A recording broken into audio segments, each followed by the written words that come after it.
যুগে আত্মরক্ষার জন্য ক্যারাটে অতি প্রয়োজনীয়। এবার স্কুল পড়ুয়াদের আত্মরক্ষার্থে আত্মনির্ভর করে তুলতে স্কুলে শুরু হলো ক্যারাটে প্রশিক্ষণ। গত 26শে জুলাই বীরভূমের আড্ডা এসএসপি স্কুলে শুরু হয় ক্যারাটে প্রশিক্ষণ। সপ্তাহে 2 দিন করে 1 মাস ধরে নবম এবং দ্বাদশ শ্রেণীর পড়ুয়াদের এই প্রশিক্ষণ দেওয়া হবে। সোম এবং বৃহস্পতিবার পঞ্চম পিরিয়ডের পর ক্যারাটের প্রশিক্ষণ চলে। এই বিদ্যালয়ে পাশের 6 থেকে 7টি গ্রাম থেকে পড়ুয়ারা পড়াশোনা করে। স্কুলের উদ্যোগে ক্যারাটের প্রশিক্ষণে খুশি স্কুল পড়ুয়ারা।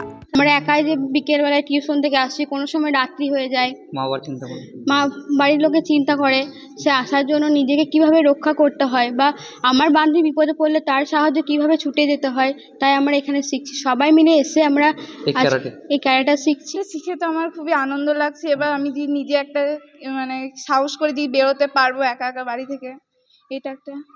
এবং আমার সঙ্গে যে আমার বান্ধবীরাও শিখছে, এটাও খুব ভালো লাগছে আমার।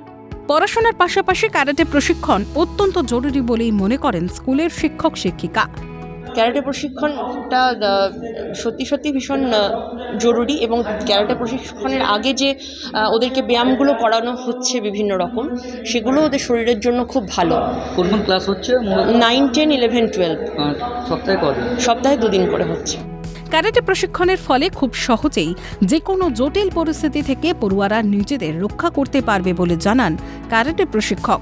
এখানে হাত এবং পাকে অস্ত্র বানিয়ে তারা নিজেদেরকে ডিফেন্স করা শিখছে। এটা মূলত অনেক দিন থেকে শুরু করা হয়েছে, কিন্তু স্কুল আমার সঙ্গে যোগাযোগ করেছে আগের মাস থেকেই।